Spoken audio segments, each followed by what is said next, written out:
السلام عليكم ورحمة الله تعالى وبركاته. وعليكم السلام. الحمد لله الذي أرسل رسوله بالهدى والأسوة الحسنة لمن كان يرجو الله واليوم الآخر. صلوات الله وسلام على هذا النبي الكريم وعلى آله وصحبه أجمعين. وفهمنا سليمان كلما آتينا حكما وعلما وسخرنا مع داود الجبال سبحا وطرقنا فاعلين. يا حي يا قيوم يا رب موسى وهارون يا رب إبراهيم يا محمد صلى الله عليه أجمعين. اللهم ارزقنا فهما وحكمة والعقل وارزق برحمتك يا رب الراحمين. اللهم افتح علينا فتوح العارفين وارزقنا فهم النبيين والعلماء العاملين حسن المرسلين وإمام المتقين برحمتك يا أرحم الراحمين. Alhamdulillah, syukur kepada Allah Subhanahu wa taala kerana dipanjangkan umur dan ibadah dan ketaatan kepada Allah Subhanahu wa taala. Alhamdulillah bi ni'matihi musalihat. Pagi ini kita sambung lagi kita ini qala al-muallif rahimahullah taala wa nafa'ana bi'ulumihi wa 'ulumina fid darain ya rabbal alamin.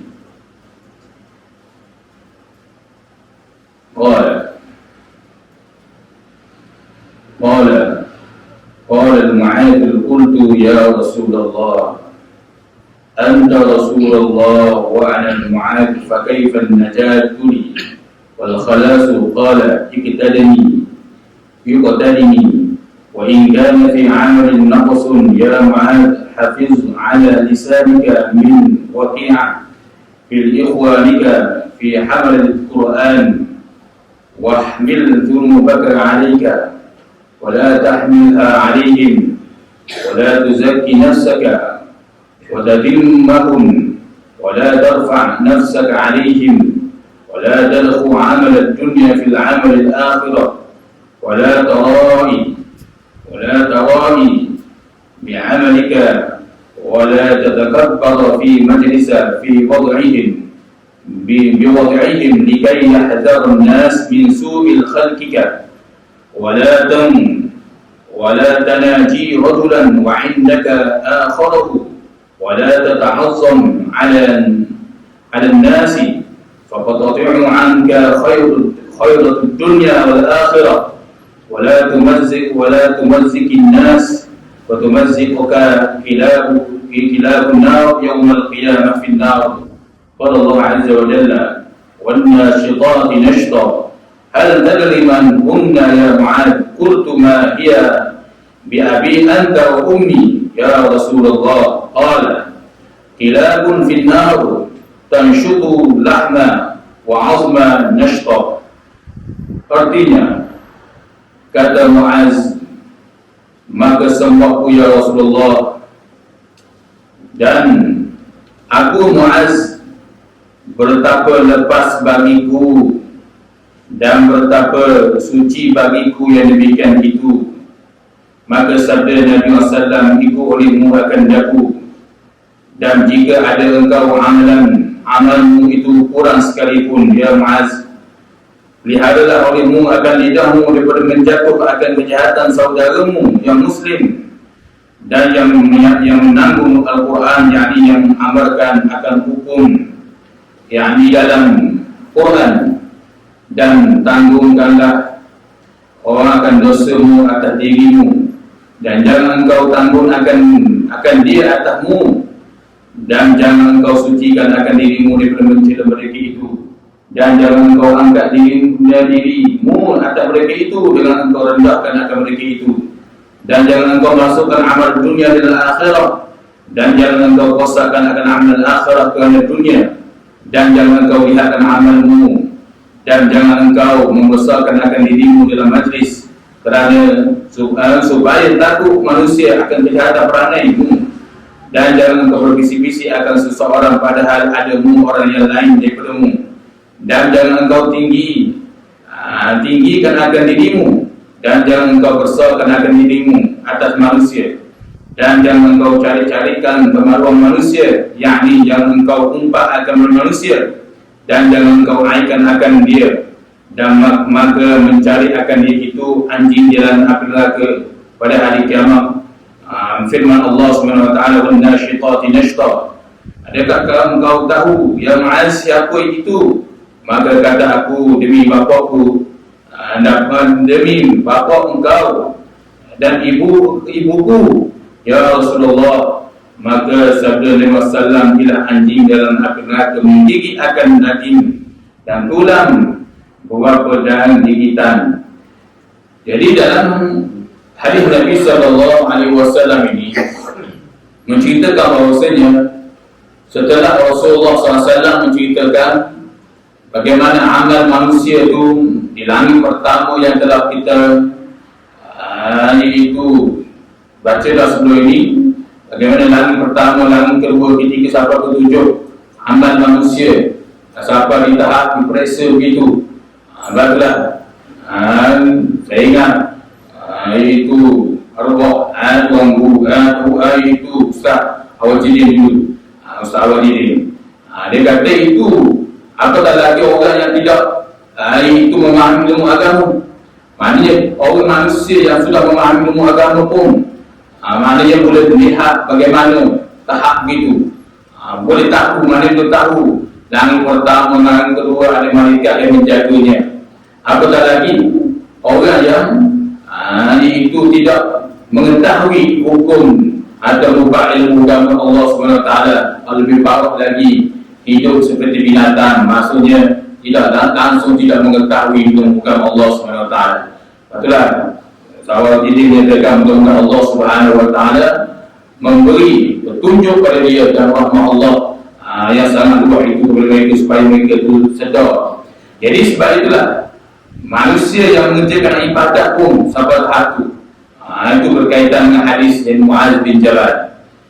Baiklah dalam hadis ini pun memanglah Imam Jauzi, Imam Al-Jauzi rahimahullah taala, dia menyatakan dalam hadis Nabi sallallahu alaihi wasallam ini juga, dia menyatakan hadis ini diletak dalam kitab Ad-Du'afa, itu al-mawdu'ah.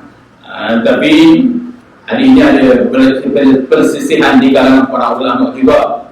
Tapi kita ambil pandangan Imam Ghazali menyatakan hadis ini adalah hadis mawdu'. Hadis itu hadis ini adalah hadis mawdu', iaitu hadis Ad-Du'afa. Imam Suyuti rahimahullah ta'ala nakal kitabnya Ad-Du'afa hadis ini. Tapi Imam Al-Jauzi rahimahullah ta'ala nakal dalam kitabnya, dia menyatakan hadis ini adalah hadis yang itu mawdu'an. Mawdu'an jadi dua. Imam Jauzi rahimahullah ta'ala dalam kitabnya menyatakan itu hadis mawdu'an, diperkataan mawdu', yaitu rekaan.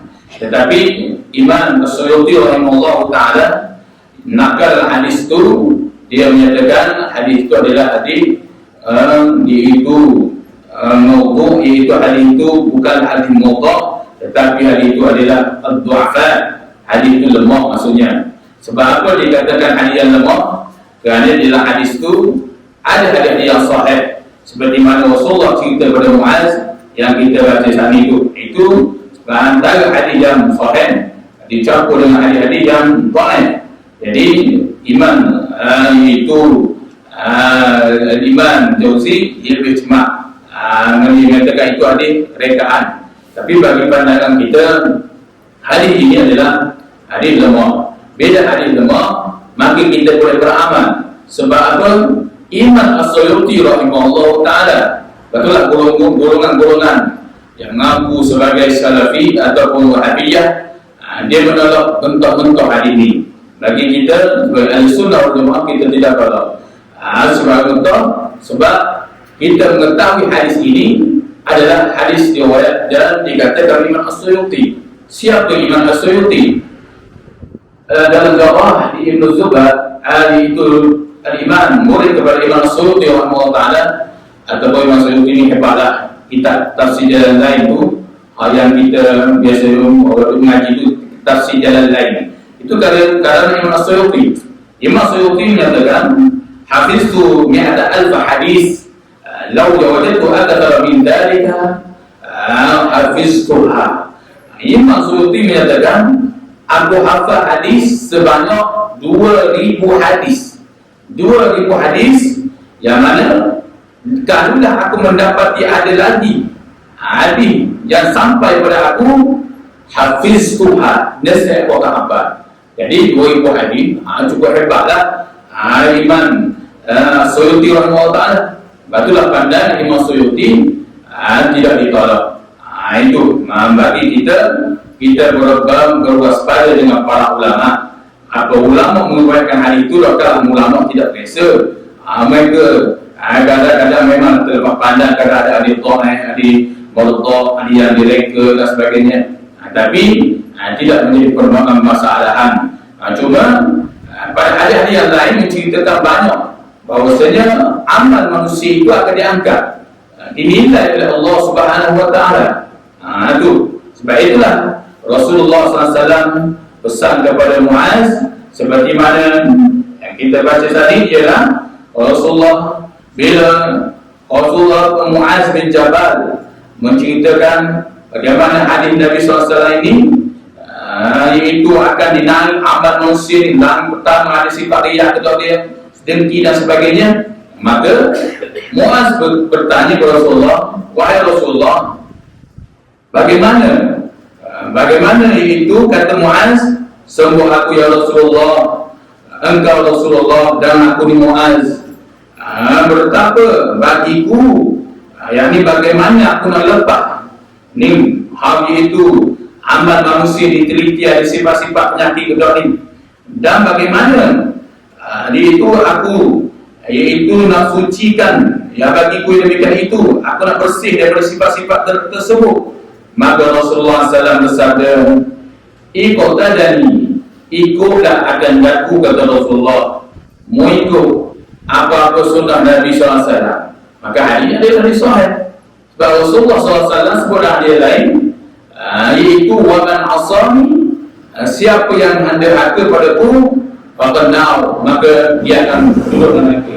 Dan hadis sahih lain yang menyokong hadis ini juga, yang menyatakan Rasulullah mengatakan, iaitu man ata'ani walau man ata'ani walau habsyiyan dakhala jannah. Siapa yang mentaati aku walaupun dia itu keturunan Habsyi, iaitu Afrika, kamu piting misalnya, Afrika orang hitam misalnya, walaupun dia keturunan Afrika sekalipun, tapi dia mentaati aku, tetap dia dalam syurga Allah Subhanahu wa taala. Wa man asani, siapa yang derhaka pada aku, walau Quraisyiyan, walau sayyidan Quraisyiyan, walaupun dia itu keturunan Said, ada orang berdarah Quraisy sekalipun, tetap dalam neraka. Maka hadis itu menunjukkan kuat. Itu Rasulullah menyatakan kuat bahawasanya itu betapa, kata Muaz, kata Rasulullah SAW, itu betapa engkau nak suci bagaimana. Maka sabda Rasulullah SAW, ikutlah olehmu akan daku. Maka perkataan iqtadani, kalau ada iqtadabi, aku kau beri iqtadani, dia beri iqtadani, ni itu aku, kalau pi denganku, kalau pi kalau ni aku, ya minta kali wajah di belakangku, maka mari ikutlah akan daku, kata Rasulullah SAW. Dan jika ada engkau amalmu itu kurang sekalipun, jadi amalmu kurang sekalipun, tetap ada iltizam nak ikut sunnah Nabi SAW. Maknanya jangan berasa lemah dalam mengikut syariat Allah Subhanahu wa taala. Sebab serangan-serangan kepada syariat Allah akan banyak. Bukan di kalangan iaitu syaitan saja, iblis saja, tetapi di kalangan manusia banyak yang menghalang manusia daripada itu melakukan syariat Allah Subhanahu wa taala. Maka kamu tetap laku, kata Rasulullah SAW kepada Muaz. Dan Rasulullah SAW menyatakan lagi, hei Muaz, peliharalah atasmu lidahmu daripada menjatuh kejahatan di dalam saudaramu yang muslim. Itu peliharalah lidahmu daripada berkata perkara yang tidak baik kepada saudaramu. Itu. Dan daripada menanggung Al-Quran. Dan begitu juga itu pelihara lidahmu daripada iaitu saudara kamu yang muslim yang menanggung Quran. Maksudnya yang mengamalkan, yang mengamalkan hukum dalam Al-Quran, yakni orang yang memelihara hukum syarak. Pelihara lidah itu daripada mencecer para ulama, mencecer para ahli Quran, dan begitu juga orang yang pelajari ilmu agama Allah Subhanahu wa taala. Pelihara, kata Rasulullah SAW. Dan tinggalkan dan tanggung akan dosamu atas dirimu. Kalau kamu bermasalah, kan dosa itu kamu tanggung diri sendiri, jangan sabitnya orang lain. Dan jangan engkau tanggungkan akan dia atas mereka itu. Dan jangan sesuatu dosa itu kamu beri pada saudara kamu. Kamu mengajak dia buat perbuatan maksiat dan sebagainya, kamu tanggung atas diri kamu sendiri jika kamu melakukan dosa yang dilarang oleh Allah Subhanahu wa taala. Dan jangan engkau sucikan akan diri kamu daripada mencela mereka itu. Jangan berasa diri ini berasa sempurna, diri ini bersih, walaupun banyak ilmu dan sebagainya. Jangan berasa diri ini sempurna, jangan. Nanti kamu mencela manusia, jangan. Dan jangan engkau angkat dirimu atas mereka itu. Jangan duk cakap tinggi-tinggi depan orang. Dengan engkau rendah mereka itu, lekeh orang. Jangan, kata Rasulullah, kamu angkat diri kamu, tunjuk hebat begini, kepada kamu lekeh mereka itu saudaramu itu. Dan jangan engkau masukkan amal dunia dalam akhirat, yakni jangan engkau rosakkan amal akhirat itu kerana dunia. Yakni jangan kamu buat sesuatu amal akhirat kerana tujuan dunia. Buat sesuatu itu, contohnya semua buat sesuatu ibadah kerana nak kebaikan dunia begini-begini. Jangan niat begitu. Dengan sendirinya Allah Subhanahu wa taala akan beri. Dan niat begitu pun Allah Taala akan beri, janji Allah. Kalau membuat amalan begini, Allah Taala akan bagi. Itu lebih selamat daripada kosak nak ke suatu kebaikan dunia. Soal kebaikan dunia itu Allah Taala akan bagi. Itu jaminan Allah Subhanahu wa taala sendiri. Dan jangan engkau lihatkan amal kamu. Jangan kamu itu lihat wala tara'i bi'amalika. Kalau dalam kitab ada bi'ilmika, tukar kepada bi'amalika. Kalau dalam kitab lama ni sebut wala tara' bi'ilmika. Jangan kamu tunduk ilmu engkau. Bukan ilmu. Kalau bi'ilmika, ilmu engkau. Kalau wala tara' bi'amalika, mendengar amal. Yang betulnya adalah as-shawab bi'amalika. Iaitu wala tara' bi'amalika. Jangan kamu memperlihatkan amal kamu, yakni riya. Kata Rasulullah pesan kepada Muaz ni, dan jangan engkau membesarkan dirimu. Jangan doakan diri, membesar diri, takabur, wala tatakabbar dalam majlis, sesuatu majlis, supaya takut manusia daripada kejahatan perangai kamu. Nak cakap besar ataupun besar diri supaya manusia ni takut dengan kejahatan perangai dia ni. Jangan.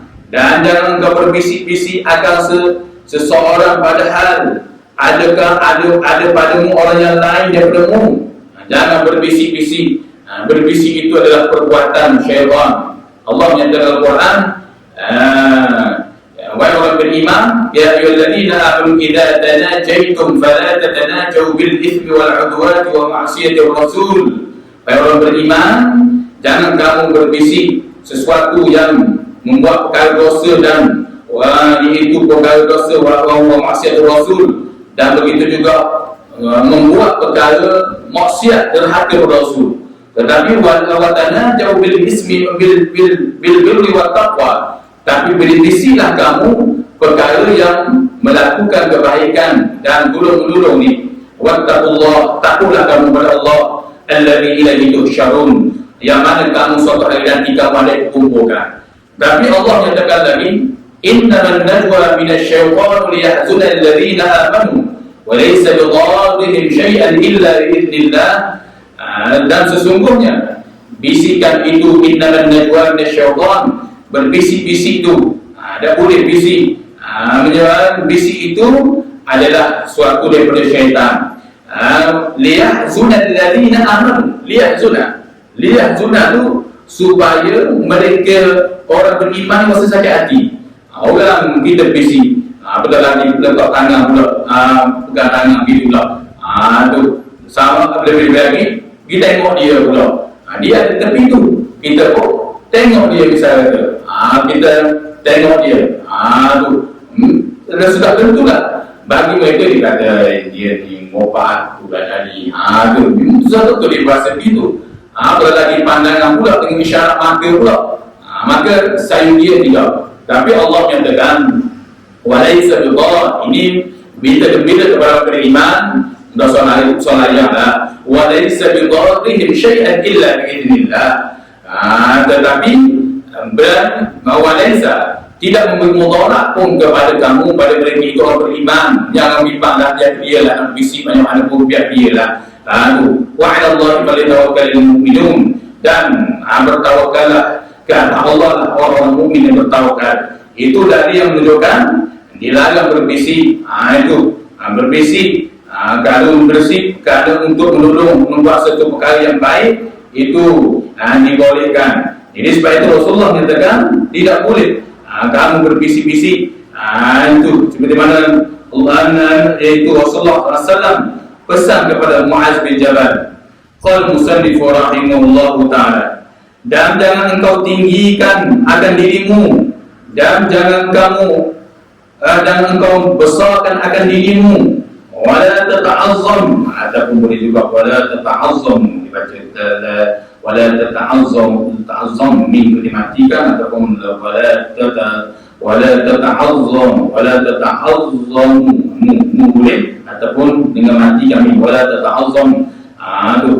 Tu jadi sebab dibacakan ta'azzamu sebenarnya daripada dia ada sambungan dengan akhir. Jadi kalau baca ta'azzam boleh. Itu dia akhirnya. Jadi jangan kamu membesarkan diri kamu, bahasa diri besar ni. Dan jangan engkau cari-cari kemaluan manusia. Yakni jangan engkau umpat akan manusia dengan menjatuh maruah manusia ni, dan jangan engkau aibkan akan dia. Ini pesan Rasulullah kepada Muaz belaka ni.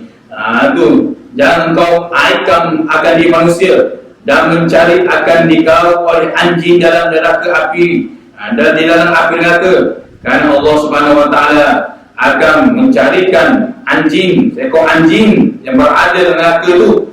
Lalu Allah Nabi SAW membacakan wan-nashiqati nashqa, iaitu surah An-Nazi'at. An-Nazi'at berkata nazak ni maknanya perkataan cabut nyamuk. Itu dalam surah Al-Quran Al-Tasyatur, wan-nazi'ati nashqa. Wanda tu perkataan nazak itu maknanya mencabut. Cerita bagaimana malaikat mencabut. Wan-nazi'ati nashqa, dan malaikat yang mencabut cara lemah lembut. Jadi wan-nashiqati nashqa, dan malaikat yang mencabut cara lemah lembut. Nashiqati lemah lembut. Wan-nazi'ati rasqa, dan demi malaikat yang mencabut nyawa dengan keras. Keras. Rasqa tu keras. Dan wan-nashiqati nashqa, surah boleh balik tengok surah An-Nazi'at. Surah An-Nazi'at iaitu wan-nashiqati nashqa, dan demi malaikat yang mencabut dengan lemah lembut. Itu malaikat. Ada dua golongan manusia malaikat. Yang malaikat maut ni orang kafir munafik dicabut dengan cara keras, dengan cara sejuk. Nauzubillah min dzalik. Dan orang yang beriman dicabut dengan lemah lembut. Itu Allah Ta'ala menceritakan wan-nashiqati nashqa was-sabihati sabha, dan demi malaikat yang turun daripada langit begitu cepat. Was-sabihati sabha. Ini sabihah ni Rasulullah bercerita, Abdullah bin Abbas bila menceritakan was-sabihati sabha, dia menceritakan kelebihan orang yang membaca hamdan kathiran tayyiban mubarakan fi. Kita baca Subhanallah liman hamidah, lepas tu kita baca hamdan kathiran tayyiban mubarakan fi. Maka Abdullah bin Abbas dalam mentafsirkan ini disebut anak murid kepada Abdullah bin Abbas, Al-Imam Mujahid rahimahullah ta'ala juga menyebut bahwasanya Abdullah bin Abbas dalam mentafsirkan ayat itu dia menyatakan kelebihan orang yang membaca hamdan katsiran thayyiban mubarakan fi. Itu maknanya orang yang selalu baca semua sami'allahu liman hamidah, dibaca hamdan katsiran thayyiban mubarakan fi. Dibaca itu yaqishuna yanzilul malaikah yaqishuna wujuh 30. Malaikat turun dari langit begitu cepat. Itu wanna itu was-sabihati sabha. Itu berkaitan ayat itu. Malaikat turun begitu cepat. Yang itu maksudnya berlembut. Malaikat itu berlembut turun dari langit itu. Nak cantik amal. Rasulullah kata. Lepas Rasulullah tanya sahabat. Ketika Rasulullah kata sami'allahu liman hamidah, Rasulullah sudah semayang selesai surah Nabi sallallahu. Sudah Rasulullah semayang, Rasulullah tanya, siapa kata sini? Rasulullah kata begitu. Dan sahabat kata saya Rasulullah. Rasulullah kata bid'ah ni awak buat, kalau bid'ah ni aku dah buat, Allah Ta'ala dah ajar awak ni buat kalau bid'ah ni. Rasulullah kata begitu. Mari golongan hari ni apa Rasulullah dah buat, bid'ah. Ini satu golongan ni. Itu waktu sikit buat pun dia kata besok bid'ah. Itu perbahasan berkaitan dengan sikit buat tu. Nantilah kita baca semula hadis Nabi SAW berkaitan dengan sikit buat. Ada hadis Nabi SAW. Jadi Rasulullah dah kata. Jadi berkaitan dengan ayat itulah surah An-Nazi'ah demi. Kalau kita tengok dalam tafsir itu, tafsir Ibnu Katsir ataupun tafsir yang dikatakan selamat daripada Israiliyat menjelaskan bahawasanya Allah Subhanahu wa taala menyatakan was-sabihati sabha. Malaikat demi malaikat yang turun dari langit berlumba-lumba. Begitu cepat. Salah satunya orang yang berkata hamdan katsiran thayyiban mubarakan fi. Ada kira semayang sunat ke, semayang fardu ke, dia baca semua. Itu kelebihan hamdan katsiran thayyiban mubarakan fi. Siapa baca begitu semua, malaikat akan berlumba. Jadi itu salah satunya perkataan was-sabihat. Jadi wan-nashiṭati nashṭatin, itu demi malaikat yang mencabut nyawa manusia ni cara lemah lembut. Adakah engkau tahu ya Muaz siapa itu? Maka aku kata itu demi bapa engkau ya Rasulullah. Maka kata Muaz Rasulullah dan ibuku ya Rasulullah. Maka sabda Nabi SAW yang mana ada anjing dalam neraka itu yang menggigit akan daging dan tulang beberapa gigitan. Jadi dalam neraka ni bentuk-bentuk kejahatan kan dia kata. Okey, anjing ke, ni semua minuman yang kotor-kotor ni semua dah tu. Al-jannatu la fa'al fahisha. Rasulullah sebut. Syurga ini al-jannatu haramun fahisha. Sesungguhnya syurga ini mengharamkan perbuatan-perbuatan maksiat. Perbuatan maksiat, perbuatan yang kecil, syurga haram. Maksudnya setiap dalam syurga Allah ni tidak ada perbuatan yang jelek ke, kata perkara yang buruk ke, tak ada langsung. Orang yang cacat di atas dunia dari sempurna balik. Contohnya ada. Tapi dalam neraka akan ada. Bakulah ayat itu juga hadis Nabi SAW itu kalau melihat al-jannatu haramun lil fahisha. Syurga mengharam bagi orang yang melakukan maksiat. Itu maksiat yang paling bahaya sekali. Disebut oleh Imam Mujahid juga, anak murid kepada Abdullah bin Abbas, bapa tafsir di zaman Rasulullah. Dia kata ialah siapa itu disebut wazina wal liwat. Itu salah satu perbuatan isyak, zina dan liwat. LGBT ni, golongan LGBT ni. Sejelas Imam Mujahid sebut. Itu bahawasanya perbuatan-perbuatan fahisyah. Jadi dalam neraka ni berbagai-bagai bentuk akan ada dalam neraka Allah Subhanahu wa taala. Na'udzubillah min dzalik. Qala musannif rahimahullahu taala wa nafa'ana bi 'ulumihi wa 'ilmi آتنا في الدارين يا رب العالمين.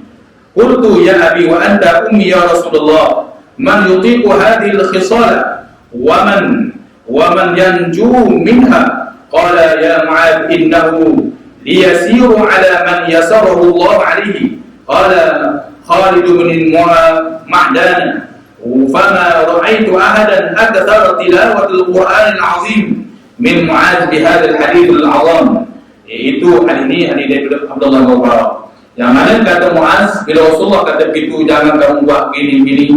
Kata Rasul, kata Muaz, aku kata dari bapakku dan ibuku, engkau ya Rasulullah, siapa yang kuasa dapat lepas perkara-perkara ini, selamat daripada diliti-liti amal manusia di satu persatu ni di hadapan Allah ni, siapa? Wahai Rasulullah, siapa yang lepas daripada dia ni? Maka sabda Nabi SAW, wahai Muaz, itu bahawasanya mudah ia atas seseorang yang dimudah oleh Allah Subhanahu Wa Taala. Mudah sesuatu perkara dimudah oleh Allah, walaupun apa payah, tapi Allah Taala akan mudah bagi sesiapa yang dipermudah oleh Allah. Siapa yang dipermudah oleh Allah ialah mereka yang sentiasa dalam rahmat Allah. Itu jelas yang disebut oleh Imam An-Nawawi rahimahullahu taala. Orang yang sentiasa dalam rahmat Allah, dalam kasih sayang Allah, dalam redha Allah, Allah Taala akan pun mudah segala urusan apa ya. Khususnya nak naik amal manusia di sifat riya, sifat na'udzubillah, sifat ini dan begitu azab-azab yang banyak ni. Maka orang pada dua orang pada zahir dia kita tengok payah, tapi orang ini akan dipermudah oleh Allah.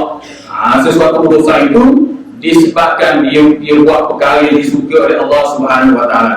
Maka kata Khalid bin Ma'dan, yakni itu di kalangan para sahabat Nabi SAW, maka dia kata, jadi aku melihatkan seseorang yang banyak membaca Al-Quran yang azim ialah Muaz bin Jabal. Jadi Muaz salah satu dia menarik rahmat Allah dengan dia banyak membaca Al-Quran. Salah satu orang yang menghafal Al-Quran di zaman Rasulullah ialah Muaz bin Jabal. Muaz bin Jabal ni dia adalah seorang sahabat yang sabiqul awwalun, orang yang mula-mula masuk Islam, dan dia juga adalah orang yang muda masuk Islam. Ketika dia jumpa Muaz, iaitu Mas'ad, ketika di Madinah, ketika itu dia umur 18 tahun. Umur 18 tahun dia masuk Islam. Sebab itu dia masuk dalam golongan as-sabiqul awwalun, golongan yang mula-mula masuk Islam. Golongan yang mula-mula masuk Islam, golongan salah satunya Muaz bin Jabal, dan dia salah satunya banyak membaca Al-Quran. Jadi sifat membaca Al-Quran itu adalah suatu perkara yang sangat dekat dengan rahmat Allah. Maka siapa yang banyak membaca Al-Quran dengan rahmat Allah sangat dekat dengan dia, Allah akan memelihara semua perbuatan-perbuatan atau perkara yang bahaya. Rasulullah sebut azab ini ataupun hadis yang cerita sebelum ini, itu di antaranya. Jadi ini hadis Nabi SAW berkaitan dengan itu hadis yang diwakilkan dia cerita dalam riwayat Isnad Imam Ghazali nakai daripada Abdullah ibnu Mubarak. Dan walaupun hadis ini kata muhakkik hadis dan ukhrajil hadis, aku dah jumpa sanadnya, tapi kita ambil pandangan Imam As-Suyuti, kita tidak tahu hadis ini kerana ada di dalamnya campur juga hadis yang sahih dan sebagainya. Dan kita tidak sama sekali mengkritik Imam Ghazali. Tak ada apa Imam Ghazali pilih. Tidak, jangan. Kalau kita dengar golongan yang mengkritik Imam Ghazali pilih, jangan. Kerana Imam Ghazali aku isteri oleh imam-imam yang lain yang muhtabar menyatakan Imam Ghazali ini al-akhlaqul ulya, akhlak dia sangat tinggi, ilmu adab Imam Ghazali sangat tinggi. Maka jangan mudah lebih lagi dengan kemudahan ini orang nak mencecer dan sebagainya mudah saja. Na'udzubillah min zalik. Itu yang tadi disebut oleh para ulama berkaitan dengan hadis yang masalah ini. Jadi hadis ini sebahagian menyatakan hadis maudhu', tapi ada kalau ulama menyatakan nakal kita maudhu'an itu al-du'afa, hadis-hadis yang lemah. Tapi walaupun hadis yang lemah cerita begini, tapi ada hadis yang kuat yang mafhumnya perkataan dia sama dengan apa yang disebut oleh Rasulullah SAW dalam hadis ini. Itu macam hadis ni lah. Al-haya qurinal al-haya itu an-nazafatu minal iman. Kebersihan setengah daripada keimanan. Hadis itu adalah hadis lemah. Ataupun ada kata hadis maudhu' direka kebersihan setengah daripada iman. Tapi jangan lupa, walaupun disebut an-nazafatul iman, tapi hadis itu lemah, itu boleh direka, tapi ada di sana hadis yang menguatkan dia, menyatakan iaitu alamatul iman bin nazafah. Alamat keimanan itu ialah bersih. Jadi nampak ada persamaan. Jelas maksudnya, walaupun hadis ini bermasalah, tapi periwayat dia, sanad dia, tapi ada hadis yang lain yang memberi sokongan bahawasanya betul perkataan lafaz, cuma lafaz berbeza, tapi murad makna hakikatnya sama. Maka begitulah juga dengan hadis Nabi sallallahu alaihi wasallam ini. Ada kadang-kadang dia kata jangan baca kitab Risalah ini. Ada hadis apa pun dia hadis lemah saja. Hadis yang direka begini, jangan berwaspada. Itu dengan kalam para ulama. Al-kalam ulama saiful.